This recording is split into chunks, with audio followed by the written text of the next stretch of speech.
Hey all, welcome to Recording Drums with Blair Cinta. This is a season 1 recap of some of the kind of most memorable moments, kind of things I found surprising or things that I learned that I, even knowing a lot of these guests personally, something I learned from them.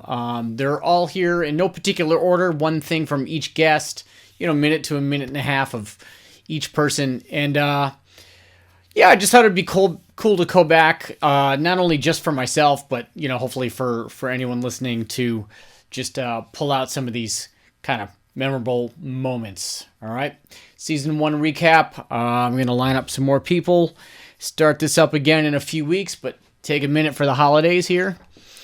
And my courses are out. As always, I'm pumping them on here.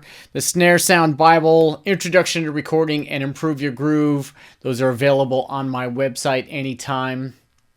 If you like the podcast, please rate it. Please leave comments. It helps more drummers, engineers, producers, whoever find out about the podcast. And that's really the important point of this, is just sharing good information from knowledgeable people. All right.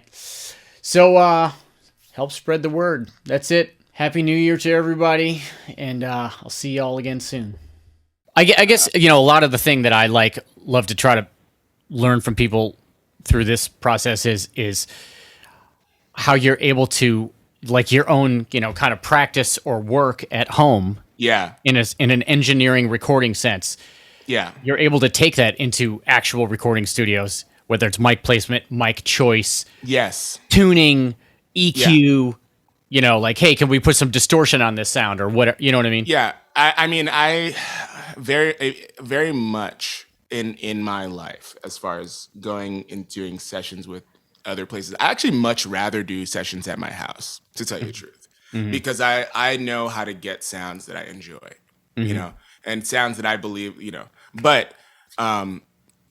but when I do sessions at other places, I definitely bring my bag of tricks. Yeah. Oh, hey.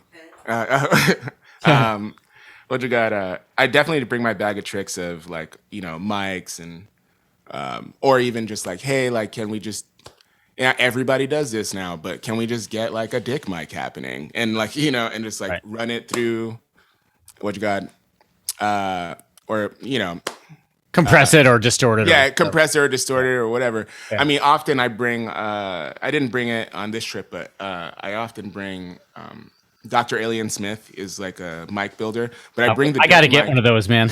Yeah, I bring the dirt mic kind of everywhere. Yeah. Actually, you don't even need to bring the mic anymore because he makes a little, just phantom powered distortion box that you can plug in any microphone into, which I'm very into. Yeah.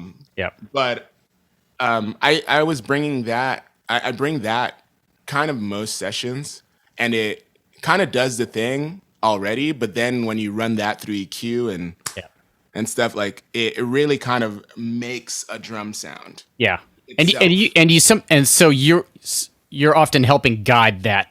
Yes, at least that mic sound. Yeah. 1,000. I mean, to me, that's the whole fascinating thing about this subject to me, and why I knew it would be great to talk to you, because whether you're in a bedroom closet or a warehouse in industrial downtown LA and fighting cicadas and dogs and backfiring mufflers, yet it's going to freaking movie theaters and Netflix and whatever. I mean, that's insane. Yeah, it is pretty. I guess I hadn't really thought about that so much. I'm sure there will be an aha moment.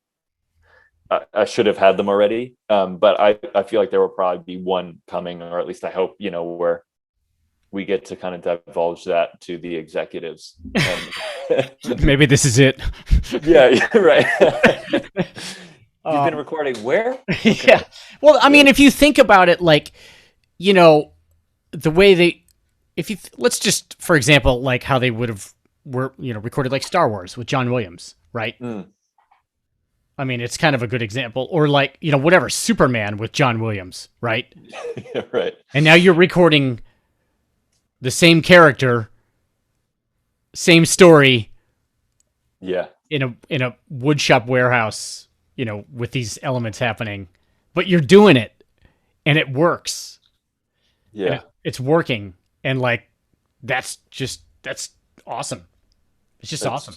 Yeah. Yeah. It's pretty fun. At least through Instagram, like the sounds are very stylized, right? Like you're really doing like your thing with that. How much of that is changing? Is that mainly mixing? Like when you have to do like a pop track or something outside of that can't be that curated. Is that back end mostly? You know what I mean? Yes, exactly. Okay. Yeah. I'm messing with everything continually. Right. As far as plugins are concerned, and I know, there's a big. I know your thing is the source sound has to be good, or you're going to be chasing your tail forever. Shit. Yeah. Yeah. Yeah. So I've got a handful of sounds that I draw from, and then all the variables, like I say, with microphone, whichever choice of mics. So I've got 3 crunch mics. I've got a ball and biscuit hanging up. In fact, you can see it. It's so funny. It's so funny, man. I've never heard of that mic until last week, and I talked to, oddly enough, Ashwin Sood. And he told me about that mic. We sort of had the concept of the room, which is everything is in the room here. Like the console is here. Nice. The drums are there. Oh, crazy. Okay. Yeah. Pianos. There's 2 big pianos there. Look at that. Okay.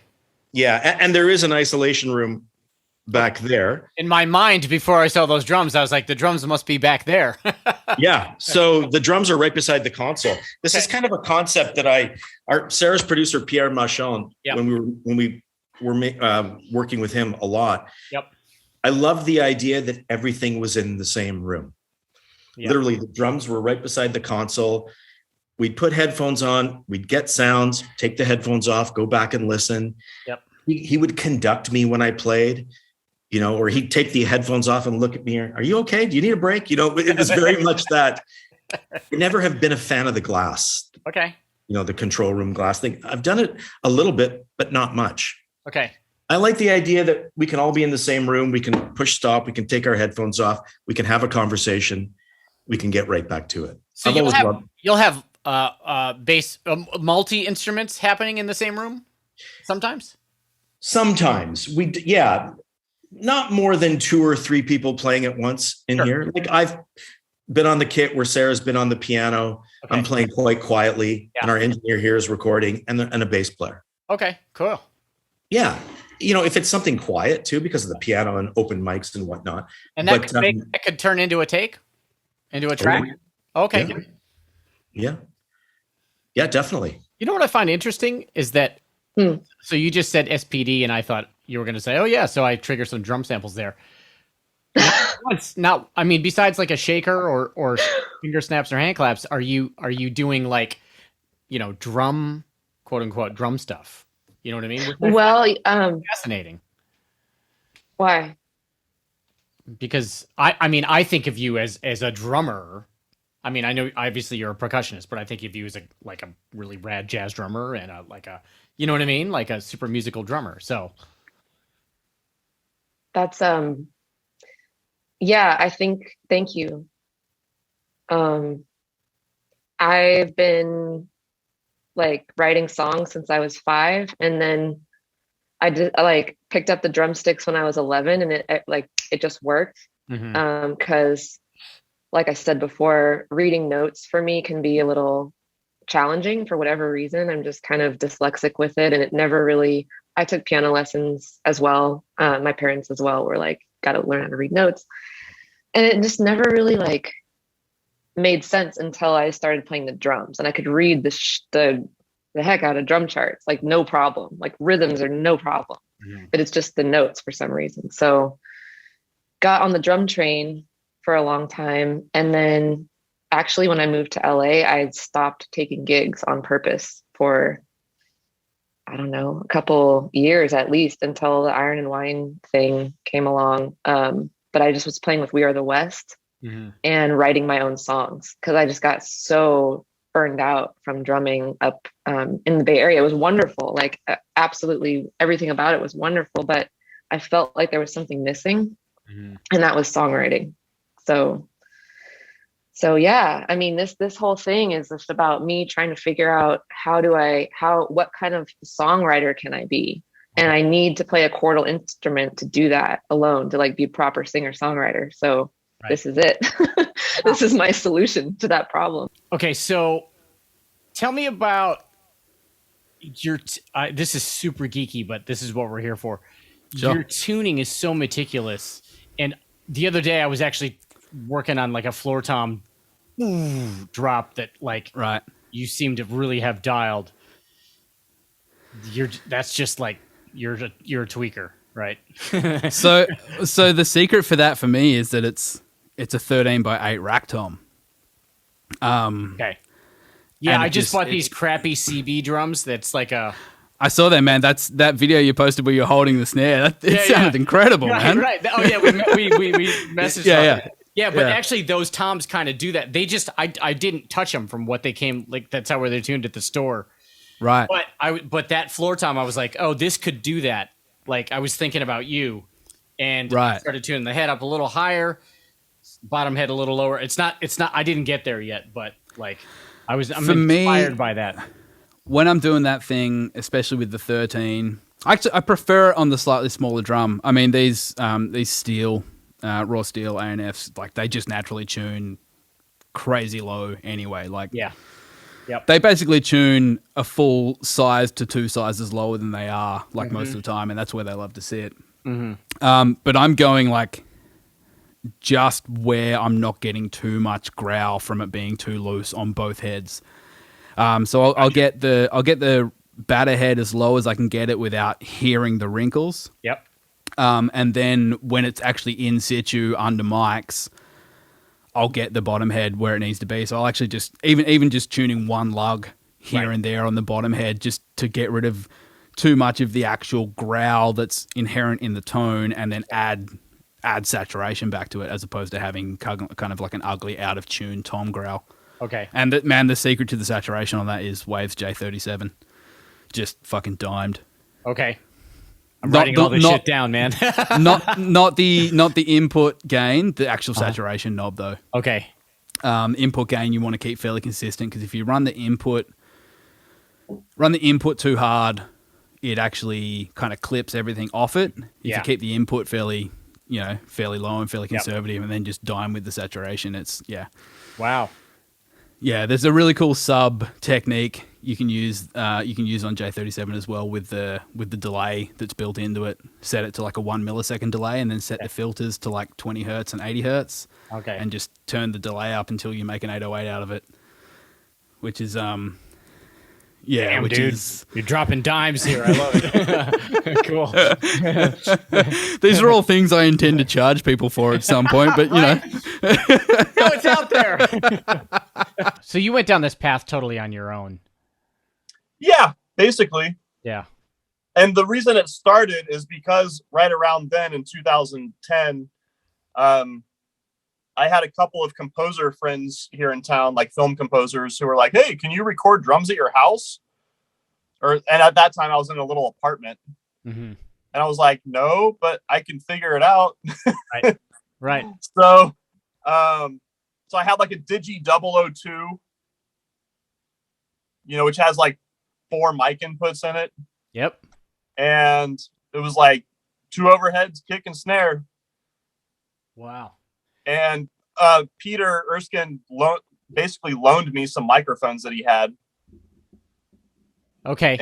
And was just like, "Here you go. You can borrow these," because So that's what I used. I was like it was a Beta 52, a Beta 57, and he had 2.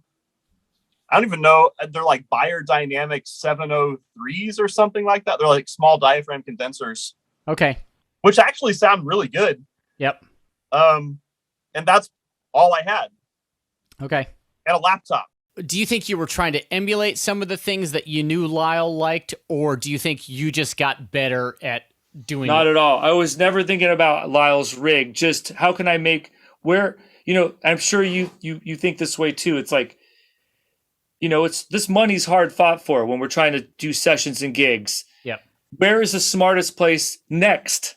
If I'm going to put money into my recording rig, you're kind of always thinking like, well, where does it make sense to get better? So, it's like, it's usually mics or pre's. If you're at a place now with your, converter and your computer and all that. Yeah.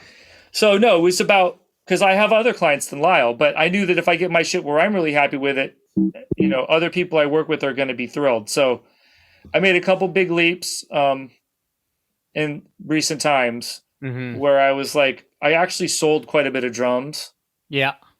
And I was like, okay, I'm going to get some stuff that is the best that I could think of, that I've used, that I know I'm not going to outgrow. I'm no more intermediate steps. If I'm not going to get something that's keeper stuff, I'm just going to wait till I can afford. Yeah. I think there's a lot, and I don't mean to say this, like I would give the opposite advice to a kid starting out. I'd say, get the best stuff you can afford, find some used stuff. Yeah. Be humble. But yeah, we're trying to sell our services to people who are working in the best studios that have access to the best gear. So it's got to hang. Yeah, I don't really do too much. The only thing that changes the sound drastically is just changing the drums out. Right. Okay. Or tuning or muffling them. Or I try to leave them. I like the idea of making the drums sound the way you want at the source, and then the mics just pick it up. Right. And then from there you can go anywhere with mixing. I mean, you can tweak shit out forever. And do you spend a lot of time tweaking shit before you send stuff? Or you does it depend on who you're sending it to? Tweaking, like which way? Like post playing, just, add it, like fucking with mics or no. EQing much? No, it's pretty much the way it comes in. Yeah, I'll do a lot of like back and forth, like I don't know if you saw the monitor behind the kit, but that's connected to the monitor or to the computer in here. I have a long HDMI cable.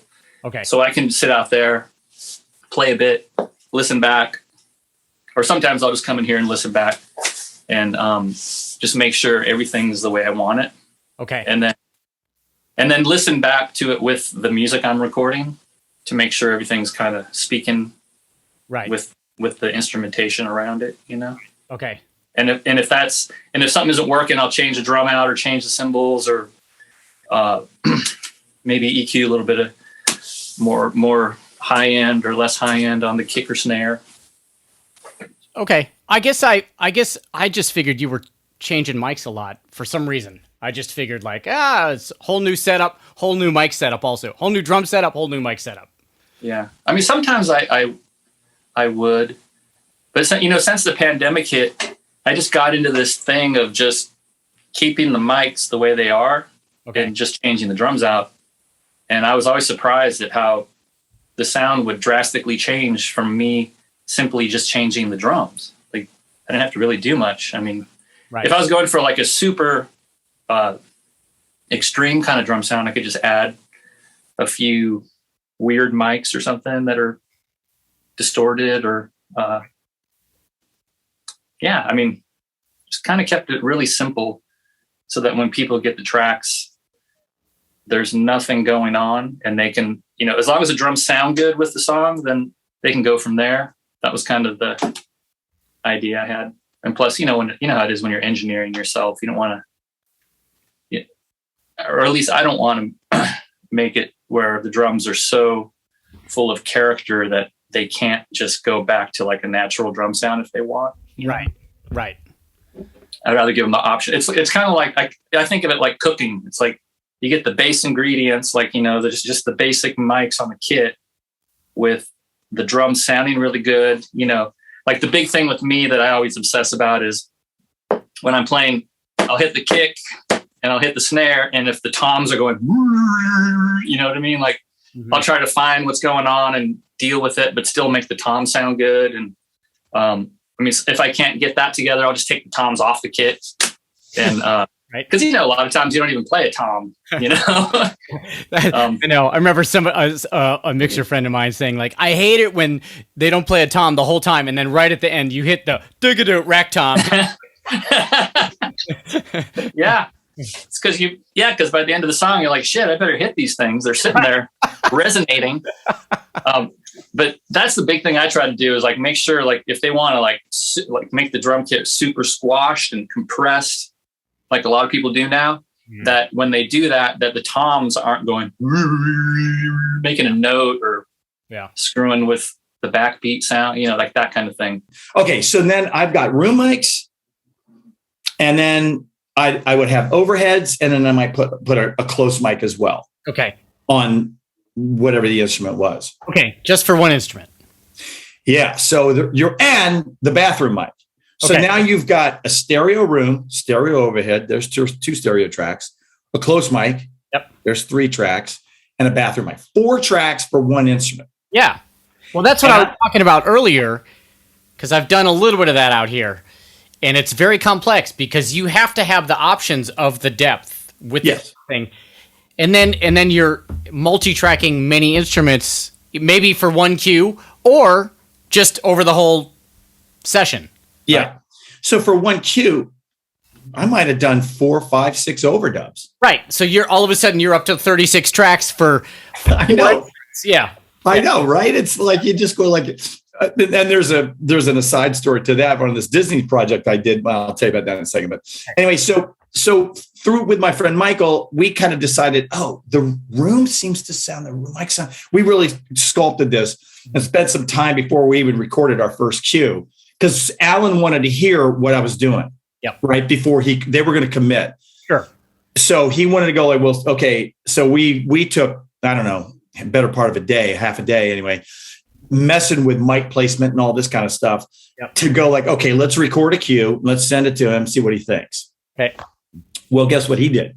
So he gets it at Fox, and then he's got speakers out in the room. The orchestra's gone now. Everybody's gone. So he's got speakers out in the room. He plays my stuff over the speakers in the room and mics that, sends that back on more channels. And now it sounds like the percussion's in the room with the orchestra. Brilliant. Actually, at the moment, I'm obviously trying to get different sounds from this one small room. So sometimes I'll mess around with stuff to try and make this tiny room sound as big as possible. Okay, I'd love to. What's the most effective way you're finding to do that? To do that? Yeah. Well, recently, on the last few things I did, I took an SM7 into the next door bit, so it's outside of the room. Okay. And I had a 14-inch floor tom there, and it's like bricked out that bit as well. So it's just brick and concrete. Yep. And I just put the floor tom, then I just put SM57 on top of the skin, and obviously it resonates. And I just shut the door and I was playing, and it just sounded like you kind of get that overtone of the floor tom. Just ran that through some compressors, some stuff on Sound Toys or whatever, some the Devil Lock and the Capitator, and it just kind of really brought out this big sound, still very overtony, but when I found like I blended that in and maybe sent a reverb from that channel as well, it kind of had quite a big sound that sounded pretty cool. That's pretty interesting, man. So you thought I'm going to use tom bleed essentially, as a chamber in a sense. Yeah, because it just had a bit of a ring. And I was telling one of my friends, and he said, you should try the same thing, which I'm still going to try now, and actually open up the head. And so you take off one of the skins and lie it upside down and just put the SM57 inside and see what that sounds like. And he reckons it'll sound really cool. I think you made a really interesting point. I don't think I've ever heard anybody say that, like finding the right room for you. Yeah. What is it you do most often and best? And then kind of building around that, and if you're having a place built, having a designer contractor who understands that, is very beneficial. But I think you also mean that as a player, not just, I mean, you're speaking of as a player and an engineer, but I think if you're talking like as a player too, there are going to be some people that's just overpower a room because that's how they play. You know, there are guys that are going to hit cymbals at a certain velocity because that's how they play. You know what I mean? And in some rooms, that's going to just be challenging. In a bigger room, that's going to be helpful. You know, well, and at some point in a very big room, it's going to sound incredible in a way that I don't, because I just plain don't hit hard enough. Yeah, and it's funny too. Well, you know, that made me triggered like certain rooms in LA that I love playing in, like Sunset Sound Room 1 or 3, Hinton Room B, although that's a little bigger because of the ceiling, but it's still smaller. And was the third? Oh, East West. Yeah, it's like those are medium to. They're not small rooms; they're medium-sized rooms. Yeah, you know. And like those are just awesome rooms to be in. Yeah, and it just, you know, we've all had that experience of you just set up in whatever space, could be a venue, could be a studio, whatever, and you just like, wow, it sounds incredible in here. And just it's for whatever reason, all the drums are in the right spot, you're playing them correctly. Yeah, there's something to be said about certain people fit in certain spaces better than others, for sure. Yeah, well, that's fine. I would discover too that I would go to sessions and show up with, you know, the expensive drums and, you know, the multi-$1,000 blah blah blah, and to set up for the session, and the producer's like, okay, and then pull out some ancient crusty marching bass drum, like, oh wow, what's that? Oh, that, yeah, let's use that. That's, you know, the drum with character, and I hear this story over and over from people. You know, yeah, it's like, yeah, I mean, there is obviously a spot for the super pristine, you know, the whole thing, and I do it and you do it too, but there's just as much of a spot for the crusty character thing, and you know, I think in the long run those win out a lot. Like it's just, that's got something unique that ends up in a song that helps make a song unique, if the song is good. Yeah, I would agree. I mean, one day I just went to the hardware store and bought, you know, a bunch of chains and you know, lengths of brass toilet chains, and man, that brass toilet chain, you loop it up and put it on a snare drum, it sounds great. I mean, it adds all this grit and character to any drum. It was like $2 worth of brass toilet plunger chain, and you know, they don't really advertise that in the drummer magazines, but yeah, I think it's cool. I just over the years, you know, I've talked to other, and I went through this myself of like, oh my God, you know, it's going to cost so much money to do this, and you know, I've got to have this amazing stuff and amazing preamps and amazing converters, and before I do it, like, you don't really. I mean, you know, work with what you got and be creative, and you know. But I mean, we're in that world now too, right? Like, there are so many records out there that are all over the map sonically, and it's interesting as hell. You know, like, I love listening to electronic records and what kids are doing these days, manipulating sounds. You can always tell though when someone is really into, you know, like say a Sean Everett, like doing it on an organic level versus just plug-in based. Right. That's, I mean, I think that's probably my main influence these days too, is some kind of weird hybrid, either pure electronic or some weird hybrid electronic-y influence thing. And I'm like, well, could I do that acoustically? Like, what is that? Right. That's the first thought. Yeah. I think BJ Burton is doing some really interesting production, and it seems like there's a lot of millennials that want your raw tracks just so they could do that, so they can create like this crazy, weird, you know, landscape and change. But I'm like I said, I'm lucky that I have the time and the energy and equipment to be able to experiment on my own end and not just give up or go to a studio. Like, man, if I think about it, if you didn't have your own place and like you just subjected yourself, like you get this one kit and this one sound, you go somewhere else and that's it. This is all I have to offer, right? This is the one set of clothes I have. Like that would be boring after a while, I would think. What do you think some of the most important things you've learned from him, maybe on an engineering level or maybe on a musicianship level or things like that? What have you taken from him or maybe some other engineers that you work with and brought that you have really helped you in your current situation? Yeah. Well, he's also one of the other people that I immediately got on the phone with and was like, I gotta figure this out real quick. What do you got? And he's always been very generous with that kind of, just like you, very generous with that time and knowledge. But yeah, I mean, he was instrumental when I first got to LA, of course, in getting me involved, getting me on some records, and getting me in his studio working.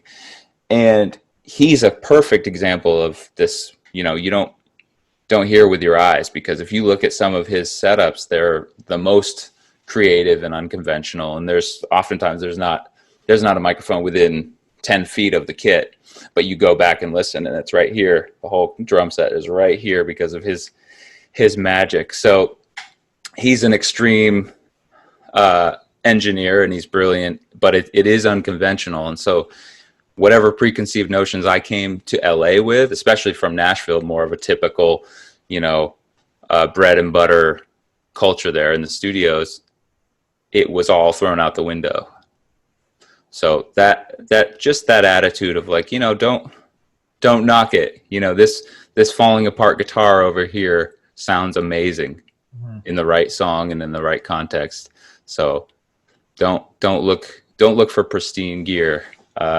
Look for something with a vibe, and that's why I like this space better. It's mathematically, it doesn't check out at all, but as my actual studio space, but to me it's better 90% of the time because it's got a thing to it. iBook and the first Motu 828 interface. Okay. Firewire 400 and a set of NS10s, and that was pretty much it. And I was using Digital Performer. You had a sense of mix because you said you were doing live, front of house mixing. Yeah, that's pretty awesome. That's a pretty massive perspective too. I'm sure not only that, watch drummers come through every night. Yeah, not just drummers, but anybody that's too loud or has great tone or shitty tone. Right. I mean, right. Learning curve. Right. Yeah. I mean, I remember doing monitors, and it was Jason McGerr. Death Cab was playing on the Transatlanticism tour. And, we do that with audio sometimes. Like, I'm like, oh, that fill sucked. I'm just gonna move this. But I feel like with MIDI, it's even crazier. Right. It is crazier, and that's where listening with your eyes, that could be a bad thing. Yeah. I remember when the switch from 2-inch tape to Pro Tools came into play, and everyone, the engineer, the producer say, all right, come in, let's hear the playback. No one was listening. They're all staring at the computer. Oh, that kick drum's off. Oh, the guitar part, it's rushing. And it's like, wait, whoa. We're all listening with our eyes. What happened to the music? So I had to pull myself back from that dark space and go, okay, wait a minute. Let me listen to it. And if it's that effed up, I'll go back and look at where that MIDI note is bad and adjust it. Mm-hmm. Or I'll just adjust it just enough to still keep it feeling like me, but it feels good. Yeah. Again, it's all about feel. They call Blair Sinta because of his feel. They want that feel because they know what it feels like. Okay, if I call Blair and Adam Zimmon and Dave LaVita, and here's what it's going to feel like. Here's what it sounds like in my mind. I know when I call these three guys, this is the feel. Here's what it's going to sound like. Done, right? Yeah. So you may move something a hair, but you're really not. You're not. How do I phrase it? It's got to be egregious for you to go in and move something. It has to be so effed up that it's like, okay, right. Let's keep it real.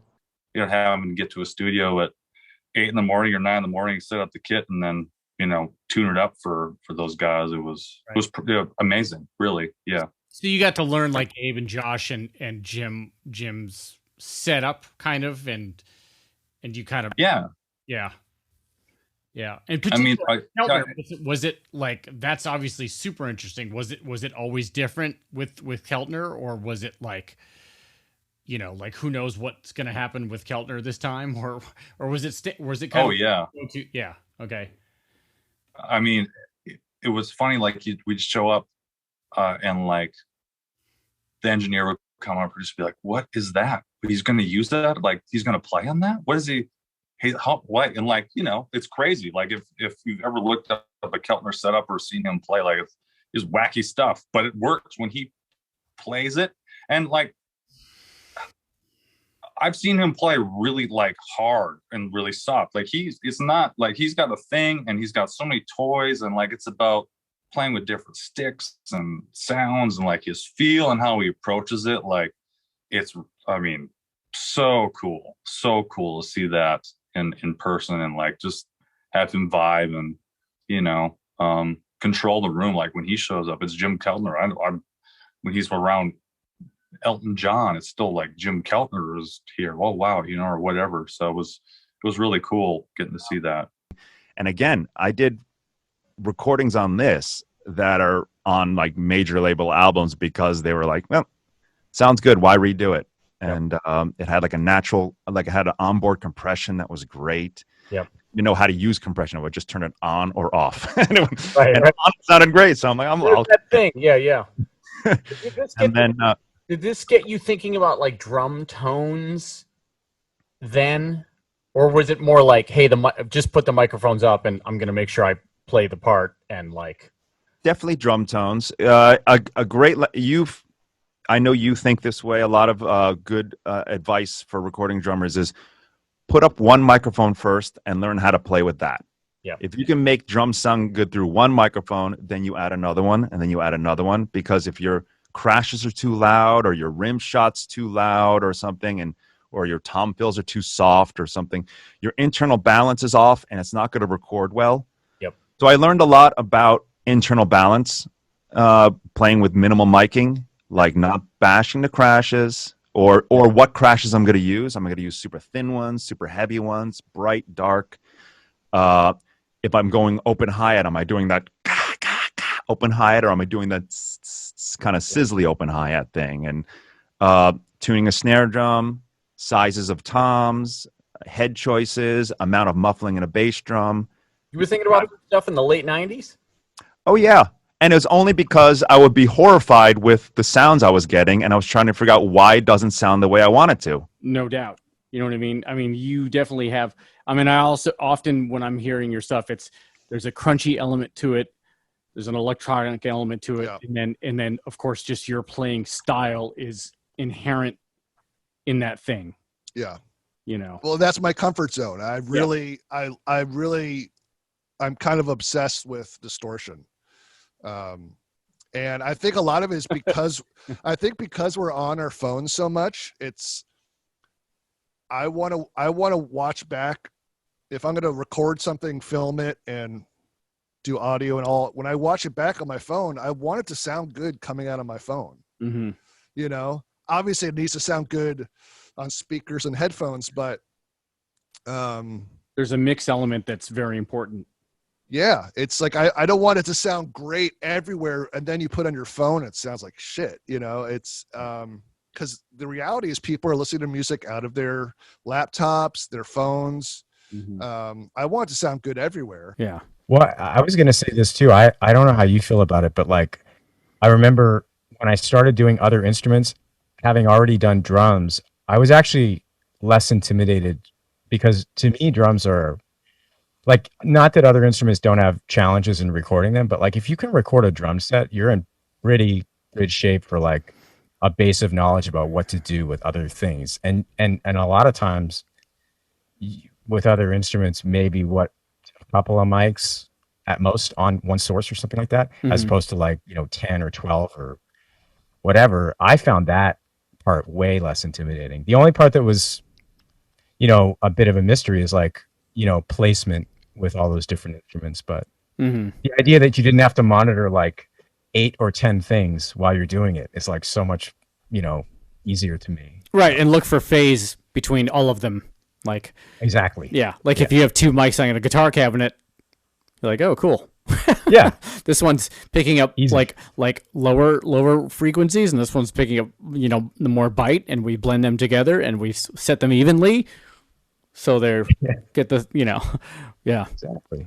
yeah, Yeah, I found that to be really I just think drums are such a bear, and if you're comfortable with that, or if you can accomplish getting to the point where you're comfortable with that, then you're in good shape, and it's a lot of other stuff I think seems a lot easier after that, you know. yeah. I would say the biggest challenge is vocalists or vocals, but that's like a whole